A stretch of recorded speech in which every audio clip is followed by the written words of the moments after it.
Welcome, everybody, to this week's rendition of RB and Beyond the Pale. In the studio with me is, as you see, Don Jeffries and my special guest, Sabrina Salvati, here for the second time. Thank you, Sabby, for showing up. Thanks for having me on, RB. No problem. And Don, greetings and salutations. Of course, I just got his latest book. Thank you for sending it to me, American Memory Hole, How the Court Historians Promote Disinformation. Thank you for sending this to me, Don. I haven't really read it yet. I still got Whitney Webb books I haven't read. And My also pleasure. the author of the best It's book great. about the COVID thing, Masking the Truth, How COVID-19 Destroyed Civil Liberties and Shut Down the World by Donald Jeffries. Fantastic book. You I need to read. appreciate that. It's great to be with Sabby too. I watch your Yeah, show. It's wonderful to be here.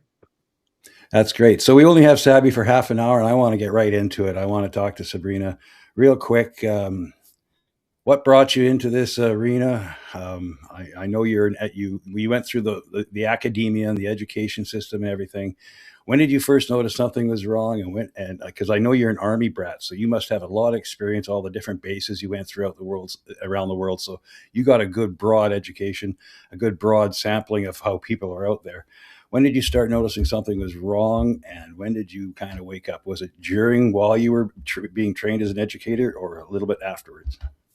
It was before. I think the OID housing crisis really woke a lot of people up. It definitely did wake me up. That was when I just realized that, I did all this work. I was working hard, and it just seemed like it didn't matter. Like, I just could. It was hard to keep up with things at that point in time. I remember like putting $5 gas in my car Yeah. and just saying like, well, just gonna get me back and forth to work, and that's it. And I'm not gonna really be able to go do anything else. Working two jobs, that type of thing. And seeing that and going through that, it really made me think about things in a different way. And, I started to ask myself, like, what happens when you do what you're told to do, you do everything right, as they say it, and the economic system just still does not work the way that it should for people who are working class. And that's something I've been paying attention to, ever since then. And I think that, seeing that and still having somewhat a bit of hope that things would turn around. And things did get better a little bit economically, but I don't think we've ever gotten back to that point that we were before the '08 housing crisis.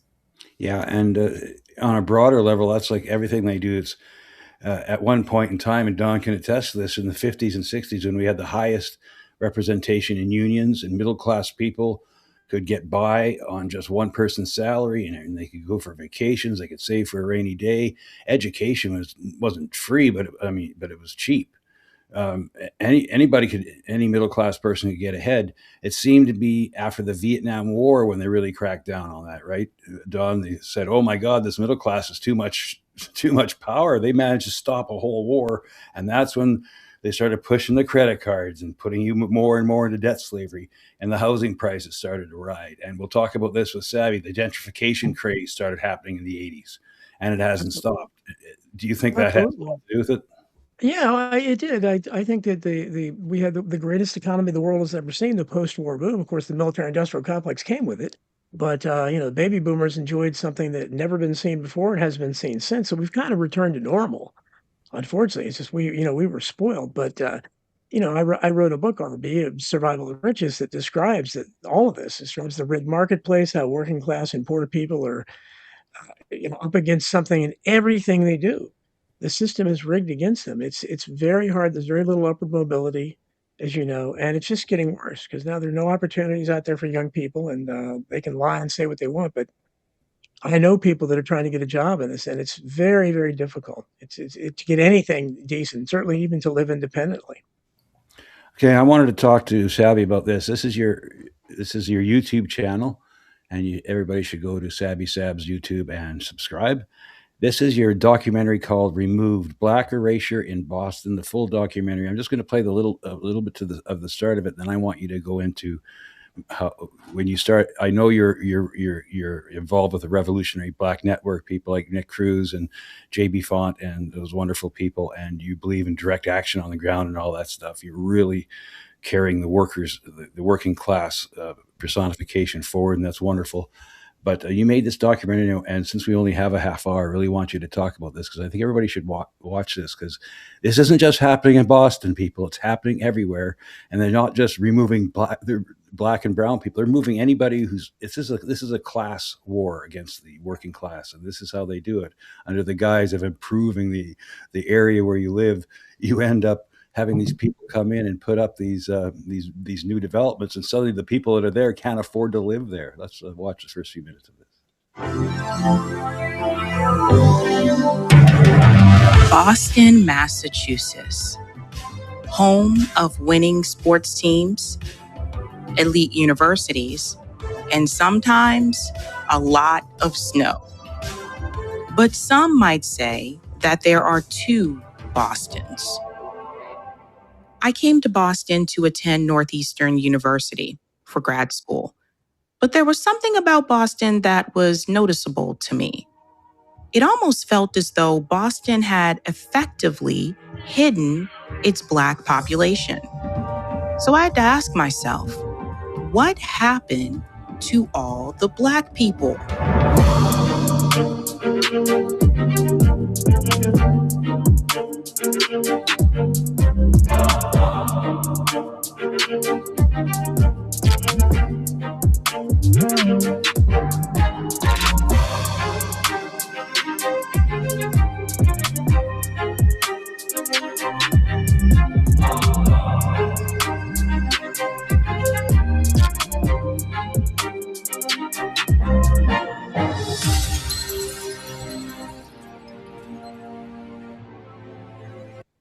All right, that's good. That's people get an idea of what we're going to be talking about. So, what was your experience making that film? How did it open your eyes to what's going on? It reminded me of some of the gentrification patterns that I've seen in other cities that I lived in New York, Brooklyn in particular. There's a lot of gentrification that's happening in Brooklyn, but it reminded me of some of the gentrification that's taking place in Charleston, South Carolina as well. So it's more noticeable, I think, in the Northeast, but it's also happening in the South as well. One of the things that I learned is that, there is something called segregation by design. It was a book titled that. And when you come into cities like Boston and New York, Detroit's another example of this. There were actually like these designs that were intentional to bring in a highway to come through the city, usually through a Black neighborhood, that would separate, basically create a barrier around that neighborhood. A lot of times what you'll find is that those plans were put in place and they tore down housing so that they could make way for the highway, but the highway was never built, right? So, and there was nothing really done about that. Urban renewal, a big part of the problem that we talked about as well, which was supposed to be a solution to redlining, that just actually led to gentrification. And the reality is, like, if you just don't have the money, it's like you don't have a voice, right? Like, this couldn't happen in Newton, Massachusetts, because a lot of the people there are relatively wealthy. Newton's very rich. Can't happen in Concord, Massachusetts, right? Like, so it can't happen in places where people have a lot of money. But when you're in those lower income neighborhoods, developers see that as fair game, and they know the property value is very low. So they can just come in, tear down your housing, buy up that land, and build something there that we call them yuppies, like the yuppies will love, whether it's a Whole Foods grocery store or a juice bar, those types of things. And sometimes something like a brewery can lead to that as well. So it's an ongoing pattern, and it's happening all across the country. So, do you think, Don, that this is we'll talk about the bigger picture in this, it is going all across the country, and this is part of the ruling elites' a plan to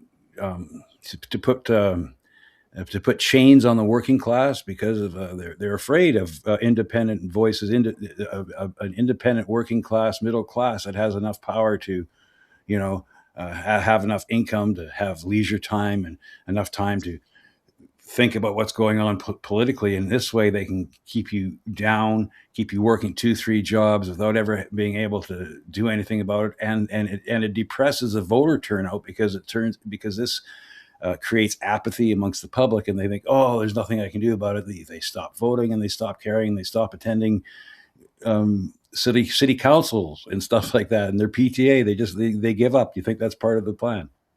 Sure. I mean, this is where, that's why the subtitle of Survival of the Richest is the greatest conspiracy of all. I mean, the greatest conspiracy, I'm into conspiracies. The greatest conspiracy of all is the very wealthy against the rest of us, and has been, probably throughout history. And it's certainly more.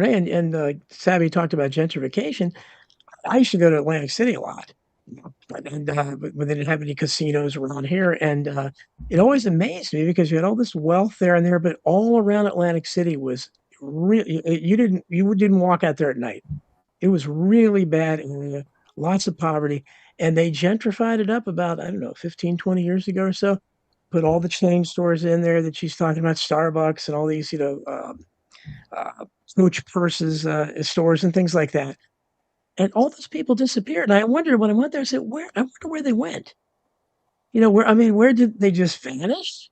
I mean, they had to have found housing because you didn't see them on anywhere. You didn't see homeless on the street or anything. They just were gone. So it's very, but certainly when you talk about this, that's why, I talk so much about Huey Long, and he remains my hero because he's the only man in political history that literally talked about class exclusively. This is a guy in 1930 South who they can't find a racist comment ever that he ever uttered. He talked about the poor people, and he was beloved by poor people of all colors. He wanted a 30-hour, maybe 20-hour work week in the 1930s and a month vacation for everybody. That's what he was advocating. His share of the Wealth Society, no taxes on the first $1 million of income. Huey knew where the money was. He was already talking about foundations and one of the first critics of the Federal Reserve. And they assassinated him after he predicted they would on the floor of the Senate. There's no question he did. But, and without Huey Long's pressure, the one good thing that came out of the New Deal was the 1938 legislation that set up the 40-hour work week, the concept of overtime. People didn't have vacations before that. People, my great-grandparents, stuff, they never I don't think they ever saw the ocean. They don't went on vacations. Nobody did. You couldn't. And if you got sick, well, my grandfather, got cancer, and he worked up to 2 weeks until he died as a security guard because he didn't have sick leave. They didn't have that. 1938 legislation changed that, and that was due to Huey Long wanting more than that. But unfortunately, we're going in the opposite direction. And now you can see people would like to eliminate overtime and eliminate these kinds of things, bring back child labor and all kinds of bad stuff. Yeah, I was thinking about Huey Long. An updated version of that would be in the late '60s when the Black Panther movement started talking about getting together with poor whites. I think which one of the leaders was that? He ended up getting shot, but he was trying to he was talking about the class war. Martin Luther King Jr. also, he didn't get assassinated until he actually started talking about the Poor People's March on Washington. And what happened was after that Poor People's March on Washington fizzled out because with Huey Long, Martin Luther King, other people, a lot of this is personality driven. That's what the Trump thing is personality. People are driven to personalities. When Huey Long died, his movement died. When Martin Luther King died, the civil rights movement effectively died. Ralph Abernathy, I think, led the Poor People's, but it was a nothing burger. If Martin Luther King had led it, it would have been something different entirely. And I'd like Sabby's input on the Black Panther thing. The way they were, the way they were presented in the mainstream media was this evil militant cult that were out to come get you and rape all the white women.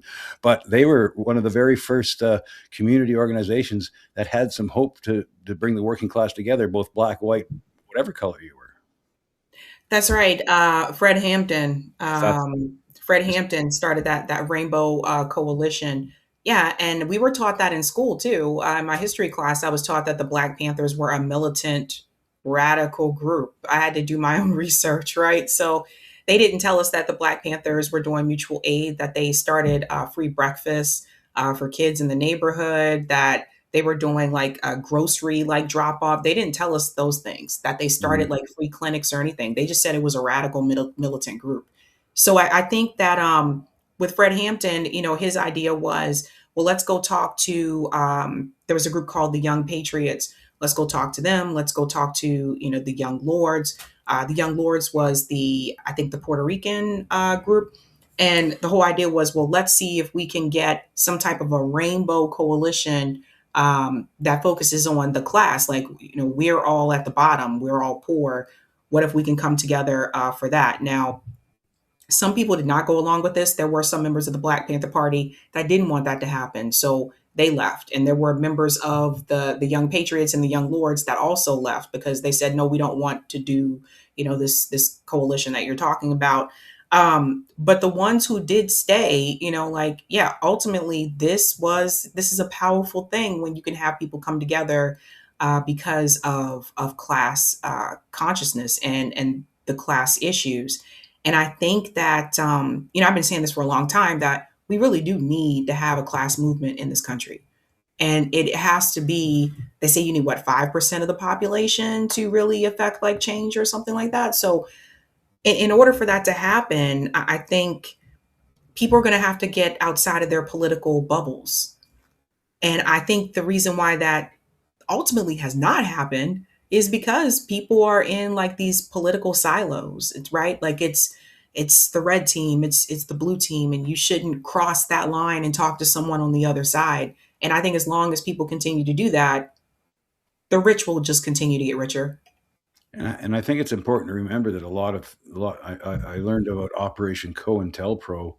I think when I was in my 20s, I had, that stuff they don't teach you in school. So later on in my 20s, I started reading all these conspiracy theory books and stuff. I found out about Operation COINTELPRO and how the FBI, CIA, they break up these working class from the ground up organizations by inserting their people inside and driving the divide and conquer. Yes. And it happens over and over again. And the best thing we can do is to wake people up to be aware to this, because when somebody suddenly appears inside your group and starts talking about divisive issues and starts bringing up drama and always trying to break up that's a person you should know right now. We have to be suspect of him. Somebody who's driving the divide instead of the unity is somebody we should be really aware of. Or someone that tries to prevent things from happening. Like if you're trying to plan some type of a march or an event or something that will bring people together, someone that always comes up with all these excuses and reasons why it can't happen. Yeah. That's a stalling tactic, and that's an old CIA trick. Yeah, and it happens over and over again. So people, this divide and conquer agenda only works as long as you are unaware of it. Once you wake up to the propaganda techniques and start teaching that, and that it loses a lot of its power. I think one of the things that Sabby has been really good on lately is her BS detector. She can smell a false flag coming a mile away. You nailed the one in New Orleans, especially when the media lady, I think she's working for CBS. She goes inside the house and she says, "Yes, this radical Muslim terrorist committed this horrible crime," but she's allowed to just waltz in past the police line, and she goes right up to a Quran that's open to the page where it says something that, we must kill all the infidels. Oh, it just happens to be open right to this page. And Sabby called it out immediately. That's what I admire about you. And also the Kamala Harris thing. When she came out and said that she washed her color, she was trying to, appear relatable to the black folks, to get the black vote. And she started talking about how she washed her collard greens in a bathtub. Sabby, please expand on that. How you noticed that was so stupid. Yeah, that was wild. That is not how you make collard greens. We don't put food in the bathtub. So a lot of us caught onto that one very early. I was like, what is she talking about? And it's just, that element of trying too hard, right? Instead of just being yourself. Yeah. I think that was very like recognizable. So I would have to say more people are calling out the false flags now too. Like whether it's viewers or, people that I meet like in person. I haven't met one person yet who believes that Tyler Robinson killed Charlie Kirk. Correct. No. Only the online Marcos does. only the online personalities that are I think associated with the agenda. The ones that are trying to say, "Oh, don't get mad at Erica Kirk, the widow. How dare you?" Well, her actions and her words are screaming that there's something horribly wrong, especially when they had the memorial and she's coming out to fireworks and stuff, and she introduces Donald Trump and endorses JD Vance, and there's massive ads for Palantir all across the arena. Like, I mean, all you have to do is take a look. What do you think, Don? Yeah, there's no doubt about it. I mean, I've written a lot about Erica Kirk, and she may be the single biggest walking psyop I've ever seen. But I would go back when Gabby was talking about Fred Hampton. I mean, Fred Hampton was assassinated by the FBI or the police. We know that. But what I talked about in my book, Hidden History, is just doing a little research. You find Fred Hampton's bodyguard was an undercover government agent. Yeah. So was Malcolm X's. Yeah. Martin Luther King, you see that photo of him on the balcony of the Lane Motel. There's a guy cradling his arms in his head.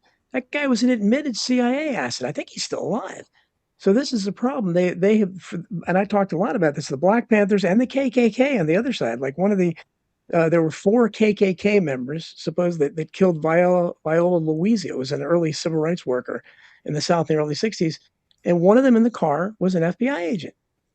And I don't know if he knew they were going to shoot somebody or what, but the FBI and the CIA infiltrated, and the FBI as well, law enforcement, infiltrated groups like the Black Panthers and the KKK, both the ends of the political spectrum, because they want to control everything. They go back to Lenin, who said, the best way to control opposition is to lead it.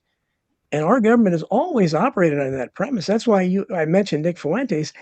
I mean, I can't prove anything, but to me, that guy has all the earmarks of somebody that was installed. Yeah. I don't think there's anything legitimate about him, but I don't know that for sure, but that's the impression I get. Yeah, I think you're right there, and I think your BS detector is just as honed as Sabby's. Now, Sabby, you've been with us. It's 5:30 now, or 7:30 your time. Do you want to say goodbye and take off and go pick up your family, and I'll run your scroll? Sure thing. Thank you so much for having me on, RB. And Don, so nice to meet you. Well, nice to meet you too. I'd love to talk further with you. I admire what you're doing. Yeah, well, you guys can. I'll make sure you guys get both contact info. Maybe you can go on her show and you can go on his show. He'd be a great guest to have on for a 15-20 minutes spot to talk about all these the FBI infiltration of working class organizations, because they have a long history of it. And I think J. Edgar Hoover, even before they formed the FBI, he was one of those guys in World War I who was working with that started the very first Red Scare before McCarthy ever even thought about Palmer raids. Sure, yeah, the Palmer paper. I mean, the Palmer raids were something like, I think they were using anarchy. They were using anarchists, and they would supply them with the bombs. The anarchists would blow something up, and then they'd arrest the anarchists and say, "Yay, we solved the crime!" And that seems to be a reoccurring thing. So thank you, Sabrina, for being here. And I hope to see you soon, and I'll talk to you on our next call. And bye-bye, and thanks for being here. Thank you. Okay, bye. Thanks. Take care.